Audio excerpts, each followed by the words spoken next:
Saudações, meus queridos amigos, minhas queridas amigas. Hoje, mais uma entrevista que nós estamos disponibilizando com vocês. Nós vamos ouvir hoje uma cientista. Hoje o papo vai ser um pouco mais ainda importante nesse momento que a gente está vivendo. A gente vai falar hoje com a Mariane Frederic. Ela é bióloga e biomédica. Ela tem um mestrado em microbiologia pela Unicamp e está fazendo o seu doutorado pela USP.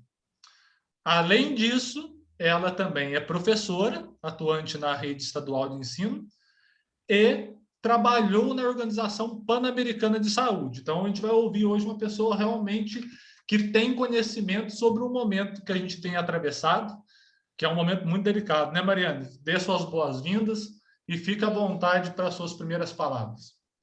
Oi, Natanael, obrigada pelo convite, obrigada a todo mundo que está ouvindo.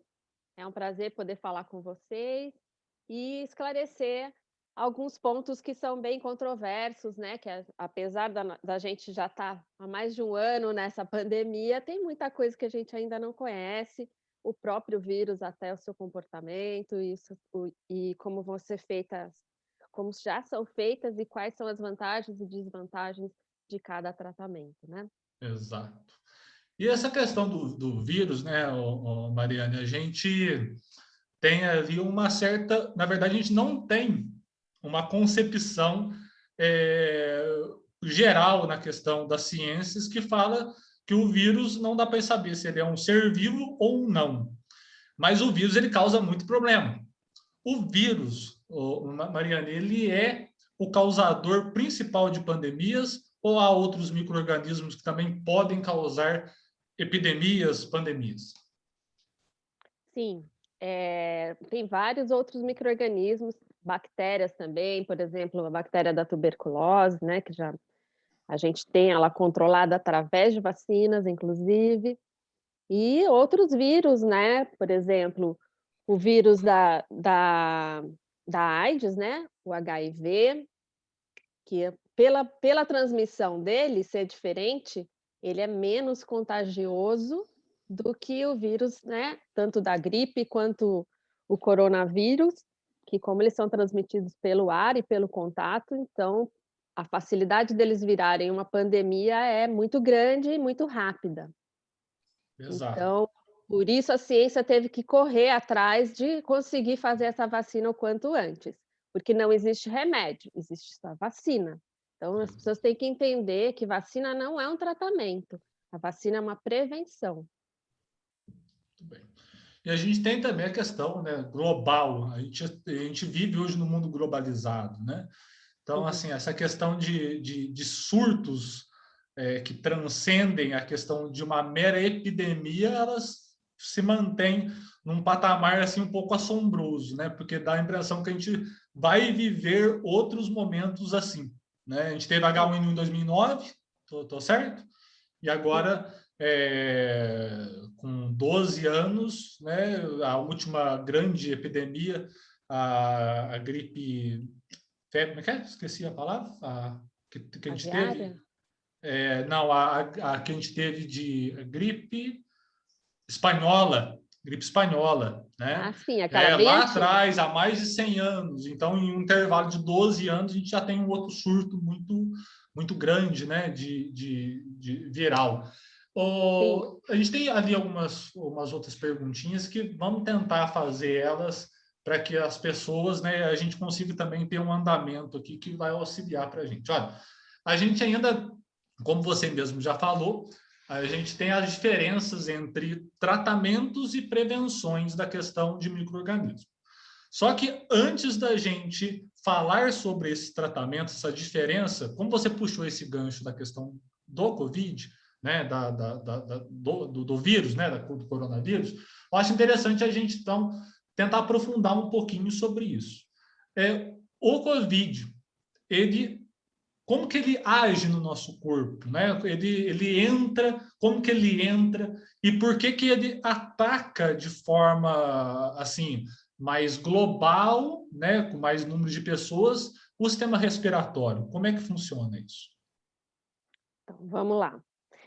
Vamos falar então isso dos efeitos que ele causa no organismo, e depois vamos falar também, como você falou, né, das pandemias, como que elas acontecem e como que foi o caso do coronavírus, né? Como que ele se espalhou dessa maneira e da onde ele foi originário, né?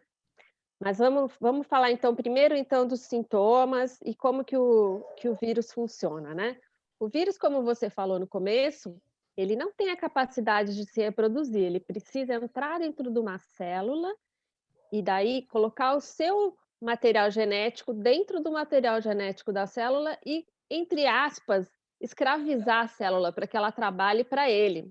Então a célula deixa de se reproduzir, vai morrer, mas quando ela morrer, ela vai liberar um monte de vírus, porque ela vai ter trabalhado com todo o maquinário que existe dentro da célula, porque o vírus, ele é super simples, ele só tem esse material genético e uma cápsula em volta. Então, por isso que se diz, né, como ele não tem capacidade de se reproduzir, ele talvez não fosse um organismo vivo. Então, essa é uma questão para a ciência ainda discutir muito. Então, pensando, quando ele entra no nosso organismo, como que a gente se contamina, né? A gente se contamina pelas mucosas, né? Ele entra tanto pela... A gente não deve, né, coçar o olho, não deve coçar o nariz, pôr a mão na boca. Então, são as três maneiras mais importantes de se contagiar, né? Porque às vezes você não tem o contato direto com o vírus, ou de alguém espirrar perto de você, mas essa pessoa pode ter espirrado, tampado com a mão, daí ela vai, por exemplo, abrir uma torneira, pegar numa maçaneta, e se você pegar em seguida, você vai estar se contaminando. No momento, você não vai se contaminar pela mão, mas a sua mão vai estar contaminada, e quando você coçar o olho, coçar o nariz, você vai se contaminar. Então esse vírus, ele vai entrar no seu sangue, ele vai circular, mas ele tem preferência pelas células respiratórias, do trato respiratório. Então primeiro ele vai atacar o trato superior, né, a gente pode ter dor de garganta, tosse, etcétera, e depois ele vai descer para os pulmões. Quando ele descer para os pulmões, já está num estado mais grave, que é quando você começa a sentir falta de ar. Nesse momento, você já tem que ter ido no médico. Se tiver correndo, já vai, porque já está com sintomas muito graves. E ele, dentro do pulmão, a gente tem os brônquios e os bronquíolos, né, que são a parte menor do pulmão. E ali, então, que eles causam essa inflamação, e a pessoa vai acumulando líquido, e ela acaba se afogando com os próprios líquidos do corpo, porque o pulmão não é para ter líquido, é só quando ele está contaminado, né? Produz essa inflamação e todos esses sintomas. Então, só para salientar também, a gente chama o vírus, né? O vírus chama SARS-CoV-2, né? Ou novo coronavírus ou coronavírus. E a doença, que é a Covid, né? Às vezes a gente troca, não tem nenhum problema, porque todo mundo entende, né? Mas o vírus é o coronavírus e a doença é o Covid. Então, você tinha me perguntado, né? Das epidemias, se existem também outros micro-organismos, né? Falei um pouquinho também da tuberculose. E como que aconteceu do coronavírus chegar para a gente? Então, tudo começou lá na China, né? Porque os chineses têm... Bom, essa é uma teoria, né? Ainda tem gente que está estudando isso, mas assim, a maioria dos cientistas vem dessa forma, que foi o contato que os chineses têm com os animais silvestres, né? Eles, além de estarem muito próximos a regiões que têm muitos animais silvestres, eles também usam na alimentação. Então, dizem que pode ter sido algum animal desses de caça que eles comem, que faz parte da alimentação deles, ou pode ter sido um outro organismo que normalmente não estaria no contato com o homem, mas com essa devastação que a gente vai provocando, esses animais acabam tendo muito mais contato com a gente, podem estar transmitindo, né, através de uma mordida, uma picada, né? Mesma coisa que acontece com mosquitos, inclusive, né? Que a gente não tinha nenhum contato antes, e aí esses mosquitos são contaminados por vírus que a gente também não tinha contato antes. Então, assim, existe toda uma transformação que acontece na natureza conforme vão passando os anos e conforme você tem fatores estressores, né? Entre elas a derrubada das matas, a poluição dos rios e a invasão que o homem vai entrando cada vez mais em áreas que ele nunca tinha vivido. Então, por isso tem um papel socioecológico muito importante a gente também ver isso, né? E pensar sempre como saúde coletiva. Tudo isso faz parte de você pensar grande, você pensar no meio ambiente, você pensar na população, no seu bairro, nos seus amigos, porque não é uma ação sozinho que vai resolver, é uma ação coletiva, né? Que mais que eu queria te dizer? Você estava me falando, né, sobre os outros micro-organismos, então para o tratamento, né, a gente viu como que ele penetra, né, no organismo. Então, como que é feito esse tratamento?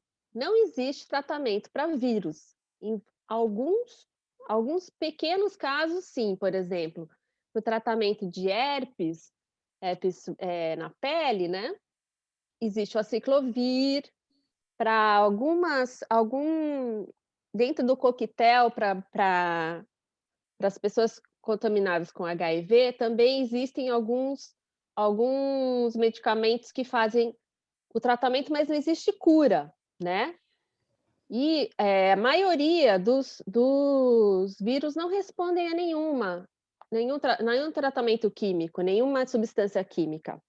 Então, por isso que é tão importante a vacinação, né. Desde os primeiros surtos que a gente teve já no mundo, se viu que a melhor maneira de estancar isso é através das vacinas, né, e o Brasil, graças a Deus, é craque em vacina. A Sim, gente tem o SUS aí super bem preparado para isso. exato. Exatamente. A gente tem ali essa discussão que eu acho que é uma discussão que é muito válida quando a gente pensa em certos. A gente teve a outra entrevista que a gente teve, eu achei muito interessante, Mariana, que o meu entrevistado, o professor Nardi, ele falou uma coisa muito interessante: tem que deixar um pouco a pseudociência e começar a se concentrar na questão científica. Então, assim, a gente, como você mesmo falou, professor, mas a gente às vezes a gente às vezes vê falar que tem ali o tratamento, às vezes eu estou resfriado, estou com alergia, tomo loratadina, né? Tomo celestamina. Não, mas calma lá. Como a própria Mariana acabou de dizer, são alguns remédios que funcionam como aliviadores de sintomas, que não interagem na causa do problema. Então, salientando, né, Mariana, que você acabou de falar, a receita para isso é única: tomar vacina, né? Exato, exatamente. Então, para outras doenças, como você, né, citou, se você tem uma contaminação bacteriana, o que que você vai tomar? Um antibiótico. Os Exato. antibióticos são para combate de bactérias. Se você tem uma contaminação fúngica, você vai tomar um antifúngico. E se você precisar para outra coisa, existem os antiparasitários, que são para protozoários, giardia, ameba, sarna. Então, um deles que está sendo bem citado ultimamente é a ivermectina, né? Ele funciona para tratamento de parasitas, mas não funciona para tratamento de vírus, tá? Exatamente. E o outro medicação também que foi bastante colocada, que é a hidroxicloroquina, é uma medicação para tratar doenças imunossupressoras, né? Ele é um imunossupressor para tratar essas doenças imunes, como lúpus, perdão, artrite reumatoide. Então são outra classificação, não tem nada a ver com contaminação nem nada, são doenças congênitas.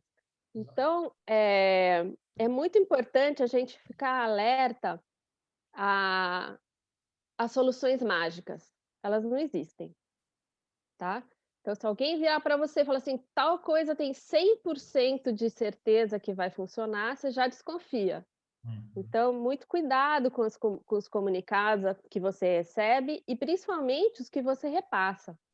Então, vale sempre você checar na internet em fontes seguras, né? Se você quiser olhar os jornais, olhe os principais jornais. Se você quiser olhar os sites, principais, não olhe o blog de tal pessoa ou você vê que aquele site não tem nenhuma pessoa importante falando.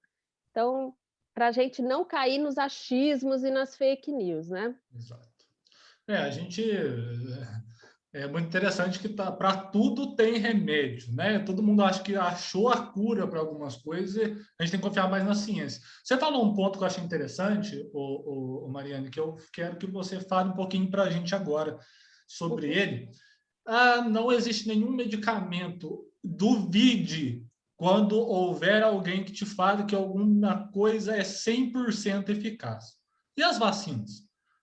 Tem alguma vacina que ela é mais eficaz ou tem uma melhor vacina, né, sobre essa questão? Como é que funciona isso, a eficácia das vacinas contra Certo, a ótima doença, pergunta. né, contra o Covid, provocado pelo vírus do coronavírus? Isso, muito bem. Então, essa é uma grande pergunta, né, que até se brinca que tem gente escolhendo vacina. Gente, a melhor vacina é a vacina que tem no braço, é aquela que você tomou. É a melhor vacina, você pode ter certeza, se você não tomou ainda, tome e não fique escolhendo, porque todas elas têm uma eficácia semelhante. Para que são as vacinas? Elas são, né, essas que a gente conseguiu desenvolver em tão pouco tempo, né, digo a gente, né, os cientistas, eh, em tão pouco tempo, porque uma vacina demora anos para ser desenvolvida. Então essa que a gente tem no momento, ela é muito eficaz para os casos graves, que a gente já viu que acontecem muito, né. Então, assim, a pessoa já começa a ter falta de ar, ela já está num caso grave, então é muito rápido. Então, você se vacinar é muito importante, porque, assim, você tem 90% de chance de não ter nenhum caso grave. Você pode ter os sintomas leves, ela não vai prevenir que você tenha qualquer contaminação, mas você não vai desenvolver os sintomas graves. Por quê? O que é a vacina, né? A vacina é como se já fosse você ter uma defesa já preparada no seu organismo. Você vai adquirir, né, com a vacina, como se fosse um time já treinado, né, você não vai começar do zero então já tem um time treinado para te proteger, que é a vacina. E depois você vai desenvolver também os seus anticorpos, etcétera. Então, as pessoas que estão escolhendo vacina, não escolham. Todas elas têm a mesma eficácia. O que se diz, assim, é que talvez precise mais adiante,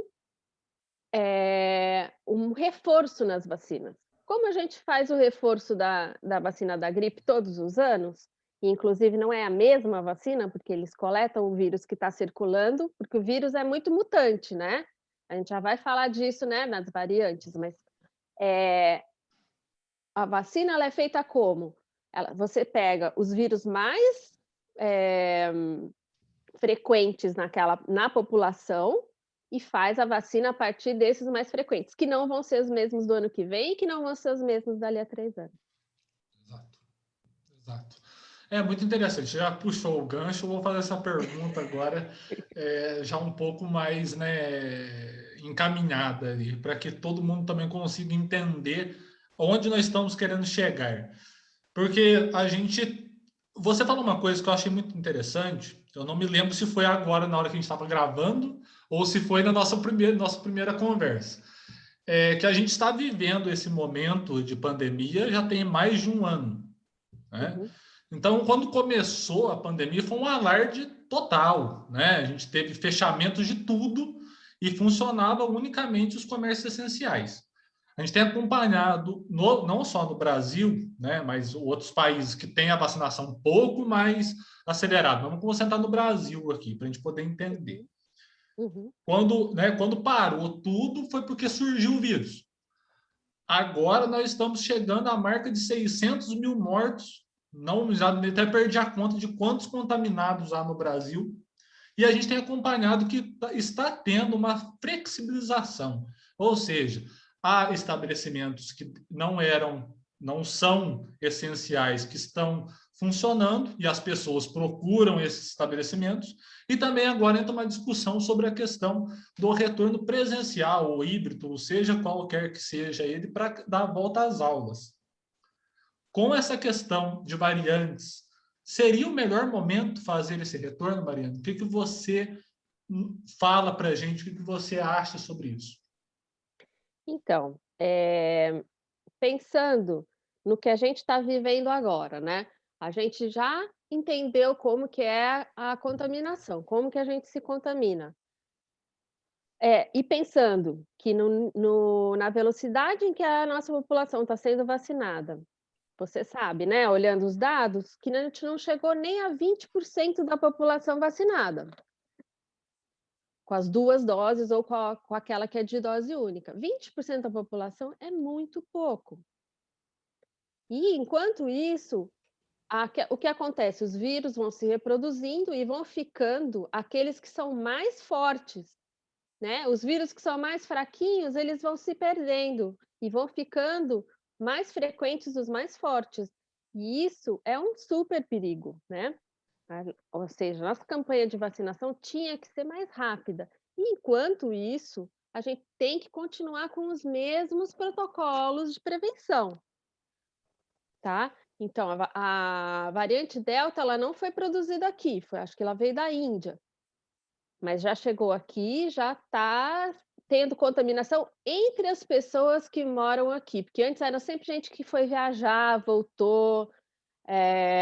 Teve um caso de 2 meninos que eram irmãos, que chegaram de férias para o Brasil, eles eram brasileiros, mas moram na Inglaterra, eles trouxeram.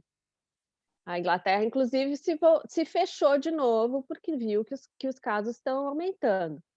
Então, é tudo muito dinâmico, né? A gente tem que entender que não existe um protocolo ou uma maneira de agir que vai resolver tudo.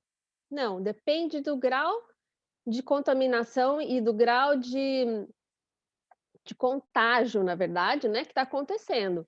Porque quando a gente teve aqui, a gente começou com uma cepa, né, uma variante, e depois teve aquela que foi desenvolvida em Manaus, né, que não foi de propósito, mas o que aconteceu? Demorou muito para vacinar em Manaus. E que mais aconteceu? Demorou muito para conseguir que as pessoas que estavam com casos graves fossem tratadas. Então, eles ficaram sem oxigênio, etc. Então, ali é um ambiente perfeito para se selecionar variantes mais poderosas, mais contagiosas. Então, a gente acaba virando um caldo de produção de vírus mais forte. Então, isso é muito perigoso. Então, assim, para quem quer conhecer mais e entender mais essa dinâmica, eu recomendo um canal do YouTube de um virologista que trabalha muito com popularização da ciência. O nome dele é Átila Yamarino. Então, eu recomendo que as pessoas vejam esse site. Ele tem vários assuntos, ele não fala só de Covid, mas fala de várias coisas e mitos, né, que a gente pensa da ciência e coisas que são na realidade tem outra significação. Exato. Como a gente estava falando, né?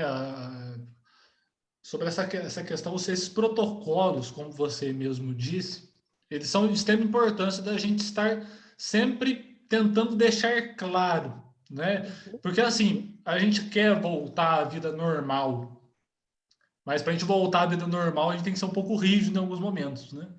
Então a gente tem que se manter um pouco anormal, né? Com essa rigidez de agir. Sobre a questão do protocolo, desses protocolos, Mariana, você pode Uhum. falar um pouquinho para a gente sobre eles, como eles devem ser feitos, todos esses cuidados, principalmente para a questão de crianças e adolescentes, né, que estarão possivelmente retornando às escolas? Sim, então, esse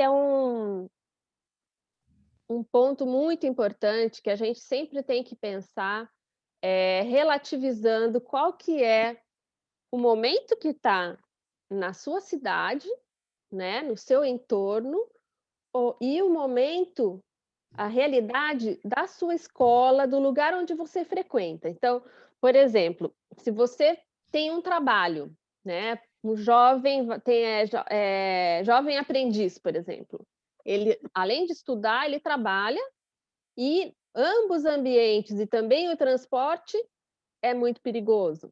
Então, ele vai ter que estar sempre consciente de que ele tem que estar de máscara, uma máscara boa, uma máscara correta, bem colocada no rosto. Isso eu vejo, que é muito pouco frequente, infelizmente. A pessoa usa a mesma máscara por meses, é uma máscara de tecido, ela vai laceando, daí você vê que a pessoa está sempre com o nariz para fora. Que mais? Ela tem que usar álcool gel e lavar as mãos, então já desceu do transporte, já passa o álcool gel. Entrou em algum lugar para comer, pegou no ketchup, já passa o álcool gel. Então, assim, são muitos cuidados que, né, os adolescentes, as crianças às vezes não têm. E essa volta, então, às aulas, essa volta a todo o convívio social tem que ser mantida ainda 1 metro de distância entre um e outro. Então, isso a gente tem que avaliar. Cada escola tem condição de manter as crianças e os adolescentes separados nesse 1 metro? As salas, elas são adequadas? Elas têm a ventilação que precisa? O ar corre entre a janela e a porta? Porque tem que ter, né, essa ventilação. Que mais? Tá equipado com pessoal e produtos para higienização, que tem que higienizar as mesas, tem que higienizar onde eles vão comer, logo depois, quantas turmas vão comer, né? No momento da alimentação é um momento muito de fragilização, que é onde as crianças estão sem máscara, né? Onde todos nós estamos sem máscara. Mas, o que é preocupante é que, assim, existe uma campanha, né, que está avançada, pelo menos aqui no estado de São Paulo, onde eu estou, da vacinação dos professores. Os professores mais jovens na minha escola, como eu tenho mais idade, eu já tomei as 2 doses, mas aí quando chegou agora para os professores mais jovens, eles só tomaram a primeira dose. Eles vão voltar para o presencial só com 1 dose. Isso é super temerário, né? Porque eles convivem com muito mais crianças do que uma criança convive com eles, né? Então, pensa nessa rotatividade. E a outra coisa é que a gente está vendo que cada vez mais o vírus está atacando não, mas ele acaba sendo mais agressivo nos mais jovens, por quê? Também porque os mais velhos já foram vacinados e porque a gente está vendo várias cepas novas, né? Então tá se conhecendo como é que tudo isso funciona. Então é muito importante a gente ver essa relação custo-benefício. Será que vale a pena voltar já para as aulas? Qual vai ser o ganho, né? Eles têm 1 semestre, eles ficaram já um tempo, né, à distância e nós já nos adequamos, os professores trabalham que nem malucos para que esse ensino aconteça. E será que agora, para ganhar alguns meses, vale a pena? Porque, assim, o Ministério da Saúde disse recentemente, né, que vai haver a vacinação de 13 a 18 anos em torno de outubro. Será que não seria melhor esperar até outubro, todos os professores vacinados e as crianças também? Então, são coisas para se pensar, né? Então, as escolas têm todos esse preparo para receber os alunos, elas vão fazer o melhor que elas puderem dentro dos recursos que elas têm, mas tem escolas que não têm recursos, não tem como fazer. As máscaras que os alunos vão na escola são péssimas.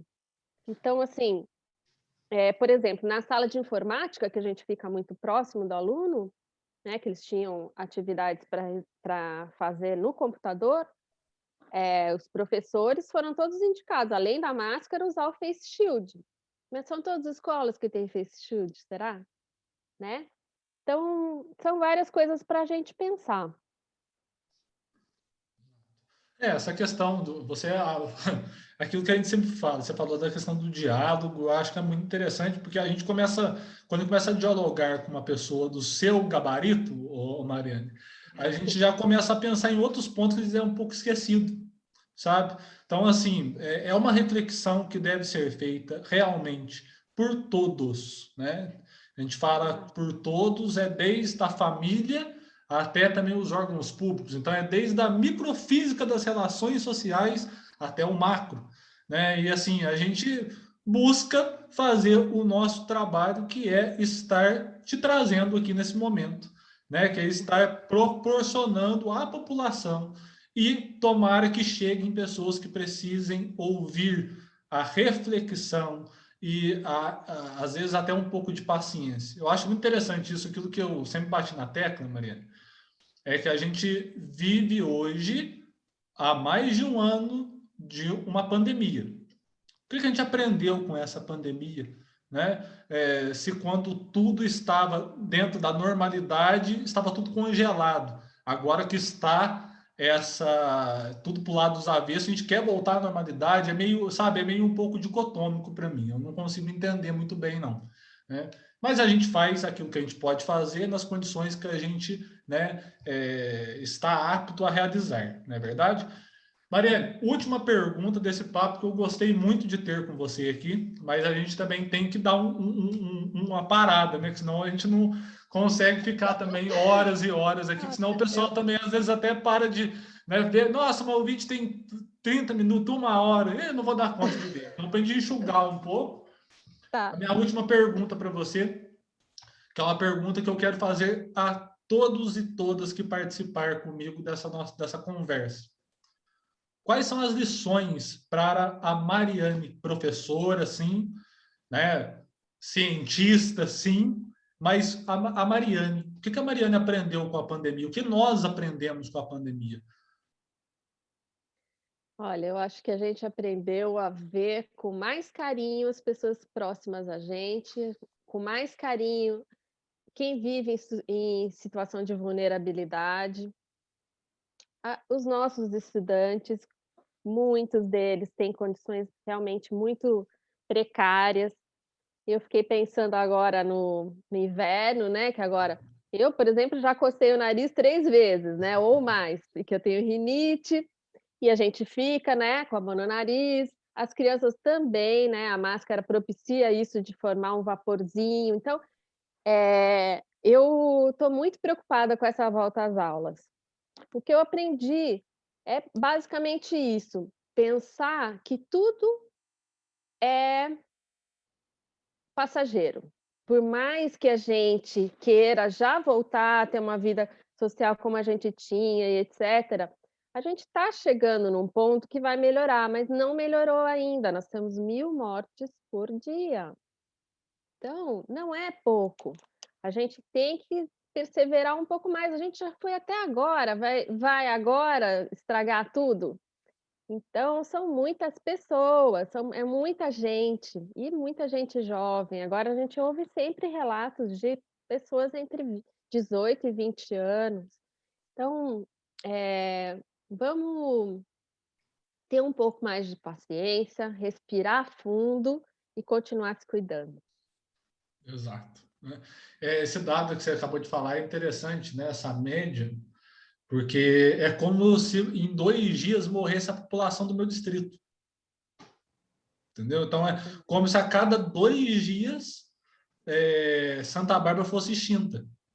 Né? E fizesse novo distrito e de novo fosse extinto todos. Isso daí é muito, sabe, a gente tem que ouvir isso um pouco, né, essas coisas, e ouvir tentando ter um pouco mais de empatia, né? Se colocar realmente, sabe, não é ver aquilo, os dados, né, como algo muito distante, não. Tentar trazer para a gente poder entender a gravidade da situação, né? E sempre pensar no coletivo, né, Natanael? Sempre pensar que as suas ações, elas refletem na vida dos outros, né, principalmente numa pandemia. Então, assim, se você não pode ajudar, não prejudique. Exato, exato, exato.